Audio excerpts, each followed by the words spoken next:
बहू अभी से सो गई? तुम सुनो, उठो तो, मुझे तुमसे जरूरी बात करनी है। अहिल्या जी ने जूही को झकझोरते हुए कहा। पीछे बैठकर लैपटॉप पर काम कर रहा विहान बोला, अरे माँ, आप देख नहीं रही? इसकी तबीयत ठीक नहीं है। अभी अभी तो सोई है, सोने दो ना इसे। तब तक जूही की नींद टूट चुकी थी। वह हड़बड़ाकर उठ बैठी तो विहान कहने लगा, अरे तुम उठ क्यों रही हो? अहिल्या जी गुस्से में बेटे को डांटते हुए बोली, अरे तेरी पत्नी जरा सी बीमार हुई है तो इतना परेशान क्यों हो रहा है? बहू, तुम भी इतने नखरे मत दिखाओ। हम बीमार नहीं हुए थे क्या कभी? अच्छा सुनो, मुझे तुमसे बहुत जरूरी बात करनी है। जूही ने कमजोर सी आवाज में कहा। हाँ बोलिए माँ जी, क्या हुआ? वह कहने लगी, सुनो, तुम्हारी ननद गौरी का फोन आया था।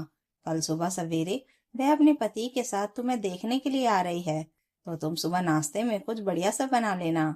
जूही हैरानी से बोली, लेकिन मम्मी जी, आपको तो पता ही है मुझे बहुत कमजोरी महसूस हो रही है। दवाई के असर से मेरी नींद ही 7 बजे खुलती है। उसकी सास मुंह बनाते हुए बोली, हाँ हाँ, अच्छे से पता है। इसलिए तो आजकल सुबह की चाय मुझे खुद बनाकर पीनी पड़ रही है। वैसे भी बिटिया ने कहा है कि वह सुबह 10 बजे तक आएगी, तो कुछ बढ़िया सा बना लेना। तब तक तो उठ ही जाएगी ना तू, या 12 बजे तक सोती रहेगी? विहान हैरानी से बोला, माँ, इसकी तबीयत इतनी खराब है, हम लोग मिलकर किसी तरह मैनेज कर रहे हैं। अब दीदी आएगी तो दीदी के लिए क्या ये किचन में जाएगी? तब उसकी माँ बोली, अरे मुझसे ज्यादा देर खड़ा नहीं रहा जाता, मेरे घुटनों में दर्द होता है। किसी तरह आजकल खींच खींच कर घर के काम कर रही हूँ, लेकिन बेटे दामाद आ रहे हैं तो क्या वह लोग कुछ बढ़िया नहीं खाएंगे? जूही बोली, मम्मी जी, हम बाजार से नाश्ता मंगवा लेंगे। तो वह गुस्से में कहने लगी, बहू, तुम ना बड़ी कामचोर हो गई हो, इसलिए बार बार बीमार पड़ती रहती हो। अरे कामकाज करोगी तो शरीर अच्छे से चलता रहेगा। ऐसे आराम करने बैठ जाओगी ना तो शरीर में जंग लग जाएगा। और दामाद जी घर आ रहे हैं, उन्हें क्या बाजार का खिलाओगी? क्या सोचेंगे वह कि हमारे घर आकर हम उन्हें बाजार का खिला रहे हैं? जूही हैरानी से बोली, क्यों मम्मी जी, दामाद जी हैं तो वह बाजार का नहीं खा सकते क्या? इस पर सास बोली, अरे दामाद का एक सम्मान होता है। जूही ने फीकी सी आवाज में कहा, तो मम्मी जी, बहू का सम्मान क्यों नहीं होता? बहू भी तो पराये घर से आई हुई होती है।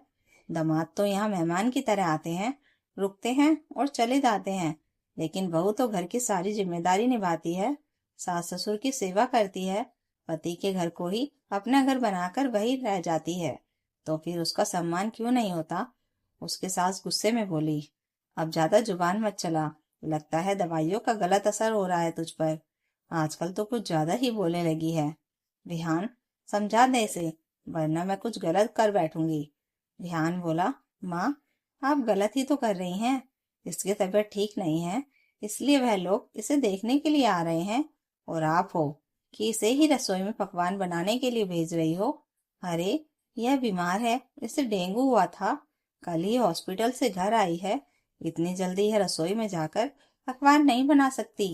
वह बोली, डेंगू हुआ था तो 1 सप्ताह अस्पताल में आराम करके आ तो गई, अब इसे घर की जिम्मेदारी उठा लेनी चाहिए।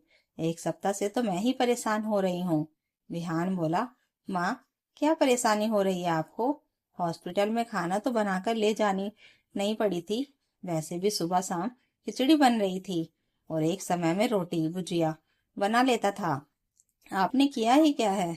उसकी माँ रोते हुए बोली, हाँ हाँ, अब बेटा मुझसे सवाल कर रहा है कि मैंने किया ही क्या है।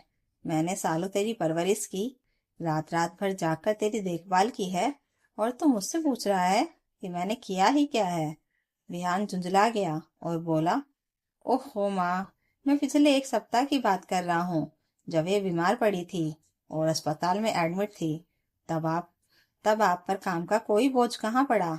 घर के काम बाई करके जाती थी, खाना मैं बना लिया करता था, और अगर कल भी आप कहे तो मैं दीदी जीजाजी के लिए कुछ बना लूंगा। अहिल्या जी गुस्से में बोली, हाँ, जैसे कि तू तो बड़ा मास्टर शेफ है। एक खिचड़ी तो तुझे ढंग से बनानी आती नहीं, और चला है दामाद जी की आवभगत करने। मैं कुछ नहीं जानती। कल सुबह सवेरे बहू रसोई में होनी चाहिए। बहू, तुम कोई पेन किलर ले लेना तो तुम्हारा बदन भी दर्द नहीं करेगा। तब बिहान गुस्से में बोला, माँ, आपको अपनी बेटी दामाद की इतनी पड़ी है तो आप ही पेन किलर लेकर रसोई में खड़ी होकर काम कर लो ना। तब अपने घुटनों के दर्द का नाम क्यों ले रही हो? अहिल्या जी गुस्से में बोली। हे राम, इस बुढ़ापे में मेरा बेटा मुझे रसोई में काम करने को कह रहा है। मन तो कर रहा है कि तुम दोनों को इस घर से निकाल दूं। तब समझ में आएगा तुम लोग मेरे ही घर में रहकर मुझसे ही काम करवाना चाहते हो। विहान झुंझला कर बोला। बस करो माँ, अभी कल ही है यह हॉस्पिटल से घर आई है। इसकी तबीयत इतनी खराब हो गई थी, फिर भी आपको अपनी ही पड़ी है तो ठीक है। अगर आपको ऐसा ही लगता है तो मैं इसे लेकर कहीं अलग चला जाऊंगा। उसकी माँ रोने लगी और बोली, हाँ हाँ, अब तो यही धमकी दे कि तू मुझे अकेले छोड़कर चला जाएगा। इसी दिन के लिए तो मैंने तुझे पाला पोसा था, तेरी शादी करवाई थी कि तू अपनी पत्नी को लेकर मुझे अकेले छोड़कर चला जाएगा। तेरे बाबूजी भी मुझे अकेले छोड़कर चले गए, अब तू भी चला जा। इतना सुनकर जूही घबरा गई और बोली, माँ जी, आप रोइए मत, आपकी तबीयत खराब हो जाएगी। अगर आप यही चाहती हैं कि कल मैं रसोई में पकवान बनाऊं तो मैं बना दूंगी। उसकी सास मुस्कुराते हुए बोली, तो चल, अभी चलकर मटर भिगो दे, कल सुबह छोले और पूड़ी बना लेना तू। जूही उठने लगी तो बिहान बोला, रुक जाओ जूही, कल सुबह खाना कौन बनाएगा वह बाद में देखेंगे, लेकिन मटर तो मैं भिगा ही सकता हूँ। तुम आराम करो। इतना कहकर वह कमरे से चला गया। अहिल्या जी भी बुझी हुई सी कमरे से बाहर चली गई।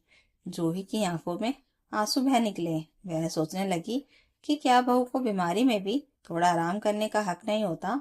वे लोग मुझे ही देखने के लिए आ रहे हैं, लेकिन इस बात के लिए भी मुझे ही कष्ट उठाना पड़ रहा है।